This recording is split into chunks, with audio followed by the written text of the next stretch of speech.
Hey, everybody, welcome to today's show. My name is Jonathan. To your right, John B., CEO, owner, of Masters. What's up? How you doing, Jonathan? Real good. And wait before you jump in, because I know he's going to jump in. He's got to get all this stuff out. Yep. I didn't get a chance in the last video. I got my victory possum shirt on. I don't know if everybody knows that the Browns backed up their 1-15 season with the 0-16 season. They went and won. They finally won a game.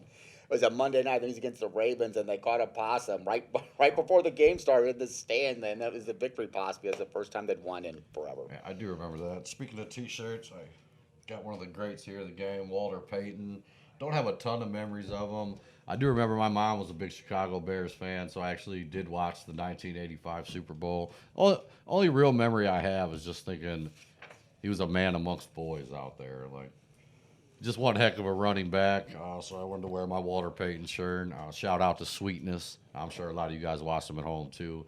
All right, well, what we're going to be doing today, we have another Dynasty draft in the books. This one's going to be a bronze league. All these leagues are money leagues. We're going to be doing a review of them. We just did a quarterback show. This show is going to be on running backs. Kind of value picks, just some observations that we're noticing from the draft. Going to pass those along to you. Also, if you want, you can click right in the description. I'm going to put a link right to the draft. You could click on that, take a look at exactly what we're looking at.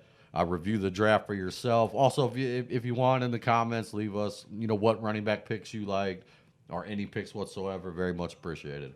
All right, ready to go, John? Well, the other thing I wanted to mention is we get out that's got these superstar running backs files. This is from 1988. We're going to do another card reveal at the end. We opened them up, and the first card that we opened up had Bernie Kosar, my very favorite player, in it. Yeah, that was pretty awesome. That was pretty awesome. And I'm sure you guys remember these. I had tons of these books when I was little. And John asked me if I ever got one full completely. Pretty close, though, like 90%. But you see, yeah, stickers. I wanted to put some stickers on my computer. I couldn't think of anything better than these. I will say, 25 cents in 1988. They're costing me about $3 a pack today. What was also kind of neat, not to spoil it, but you have Bernie on the front, but that's not a sticker. Yeah. The sticker's on the back, and it's some random players. This particular one. I couldn't recognize some of them. Okay, I have no idea, but it's stickers of somebody in the back. Which I didn't remember it being like that. But what I thought was cool on this Larry Kennebrew card, so then the actual stickers on the back have a Joe Montana, and maybe you guys can tell me who number 57 in there. He looks pretty tough. He's like an old vintage linebacker. I bet that's right Clay there. Matthews. You know what? That is Clay Matthews. Oh, he's definitely going. That is, dude. That's 100%. Are you sure? I just know he's 57. Yeah, he's got the Browns And he's got too. Yeah, that's. Yeah. Yeah, he will definitely be on the computer. The Browns wearing their home whites, the only team in the NFL that I'm not sure if you don't still do that, but we did it for a long time. Well, Anyways, those two will definitely be on there. But all right, let's jump into this, guys. We're talking running backs from this Browns Dynasty draft. I'll start with you, John. Any running back picks that stuck out to you? it just kind of really shocked me what I'm about to say.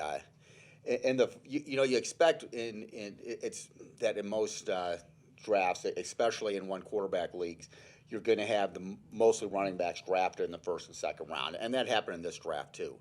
It was just a higher dollar draft, and it just kind of shocked me. In the 10 draft, they had 14 running backs drafted in the first 2 rounds, and in this league, it was only 12. And it just really I don't know, it just kind of surprised me. I counted because I had to look, and it's like, hey, it just really threw me. Yeah. Which, for me, and which is tough because I've changed in the last couple of years. I've always been a running back guy. Even in our leagues for the last 10 years, I'm the guy who likes to start 3 running backs, and I just always have. But I'm kind of changing on that lately. I'm just thinking long term. For me, we even spoke with Alec the other day. He was telling us about his dynasty draft, and no wide receivers were taken at all in the first 2 rounds. It was a super flex, so it was a little different. But for me, I was thinking instead of McCaffrey, some of the guys, I'd have rather had some of the young wide receivers. That's just my opinion on it. But speaking on running backs, the first one I noticed, I thought it was cool because on the one we did, you had the very last running back selected was Gus Edwards. So I was scrolling down the list. If you look in the draft report, very last running back selected in this draft, pick 18.11, running back number 59 off the board, James White. Hey, I love that pick there. I'm not sure if he's going to sign with New England. I do think he's going to hit the free agency market. I think at least for the next 1 or 2 years, James White's one of the best PPR backs in the NFL. He's got some of the best hands. I keep saying I wouldn't be surprised if he ended up in Tampa Bay with Tom Brady. But for me, for the very last pick of the draft, I think there's a ton of value there for the next year or two. The Christian McCaffrey went 1.1 in both leagues. But the other thing, and I've always I've never subscribed to the no running back the no running back theory. Where you just draft running backs late and count somebody getting hurt. But this kind of threw me too. Is Zeke, Joe Mixon, Josh Jacobs, Clyde, Michael Sanders, Eckler, James Robinson, and David Montgomery. You could have drafted, no matter where you draft in the third or fourth round, you could have gotten two of those guys. Wow, that's which shocking. made me think that that's why I kind of maybe take AJ Brown and Justin Jefferson at the time, to maybe take a wide receiver first or take your quarterback. Yeah, I love that. Because those guys there, I mean, hey, there's some studs in there. Yeah, I mean, real studs. It wouldn't surprise me if any one of those guys. I'm not a big mixing guy, but if any one of those guys finish in the top 12. Yeah, I think all of them have the potential to do so. Yeah. And I mean, once again, I wanted to pick Zeke again. I was shocked to see him slide even further in this draft than he did in the first draft. It's just shocking at all to see him all the way that late in the third round. So a ton of value at running back in this draft. Once again, down in the description, click on that link. You guys can see it too.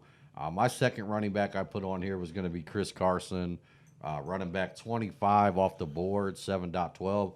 I mean, another guy I think you could group right in there.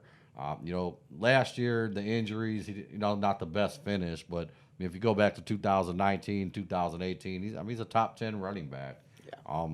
There's been some rumors circulating, maybe he ends up in Buffalo. I do think that, and I think the landing spot matters, but I do think Chris Carson is capable of putting up top 12 numbers, only 26 years old.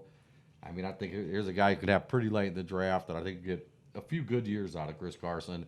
And if by chance he signs with a team like Buffalo, I think he'll be a top 8 back in the NFL this year. Speaking of Chris Carson, everybody is thinking that if Carson leaves, it's going to be Rashad Penny. It's going to be the lead back. He's got the first round draft capital. But I think everybody's forgetting Alex Collins is there too. He's a bigger back, and they love to run the football. And you think of Marshawn Lynch, you think of Chris Carson's a bruiser. It might be Alex Collins, and not the DJ's the other one. DJ Dallas. Carlos Hyde, Rashad Penny, but maybe Alex Collins comes out of that pack. Yeah, maybe. And I've leaned a little bit towards Carlos Hyde, even though he's a little older. I think he kind of fits their system. I do think, and you'll see this strategy in some of these dynasty leagues, late round flyer picks, or even in redraft leagues. I mean, until that running back solidifies who's going to be the starter, I think it'd be wise to invest in like 2 of those guys late in drafts and kind of hold. Someone's going to be a value there for sure. Right. We don't know exactly who it's going to be. Whoever it is, you're going to get a steal. So I actually really like that too. All right, that was it. That was both our guys. That was both our guys. Well, the only other thing, you already mentioned him once, but Gus Edwards was in the last round of both drafts, and he finished a whole 70 yards behind Dobbins last year in rushing. Yeah, and, all I know is that Ingram's not there now, so there's more opportunity. Yeah, tons of running back value in this draft, and like I said, if you could leave us a comment, tell us who you think the best running back value picks, or just any picks that stuck out to you whatsoever. With that said, we're gonna do another sticker reveal. Like I said, I've been super excited to do these. 1988. I'm sure you guys know what these are, so we're gonna open up a fresh pack here, see who we get today. I asked if I could open up a pack, and he said no. I did Go not buy your say own. that. Well, look, I think we just talked about him earlier today too. Henry Ellard. We did talk about him. We talked about him because of he was an all-pro, and I thought it was Flipper Anderson. And this is where, because the superstar card's on the front, the stickers are on the back. Pretty cool on this. I got the Montana sticker on the other one. Got a John Elway sticker on this one. Who's that other guy? Is it Cleveland Browns? It's got to be Kevin Mack or Ernest Biner. Yeah, dude, I'm just getting lucky. Bernie Kosar, it's got to be Kevin Mack. Well, Mack was number 34. Then it's Ernest Biner. So it's got to be Biner. What's the number on that? It looks like 29. I just didn't remember Biner being 29, but he could be. All right, while he's looking that up, Oh, dude, it just keeps getting better. I got Mike. Biner was 44. Yeah, I don't know who that is. We got Mike Quick on the front, and then on the back, pretty cool. One of the most dominating defensive players I've ever seen play the game. Also brings me back to memories of '95 Madden. I don't know if you guys, I'm sure you got some Madden guys out there. Remember lining up in the All-Star game with Bruce Smith on one end, Reggie on the other. We got Bruce Smith sticker. That's pretty cool. That is cool. We got Willie Gault. Speaking of the 1985 Chicago Bears, we got Willie Gault. I don't know who's on the back of this one. Neil Anderson. Got another 85 Bear. Don't know who's on the back. And then Walter Stanley, Green Bay Packers. Come on, John. Your turn. You get to open one. Here you go. No, that's guys saved for the next episode. We- I can't. I was trying to figure out who that Brown was. I don't know. It- Let's open one real quick. All right. Okay. Come on.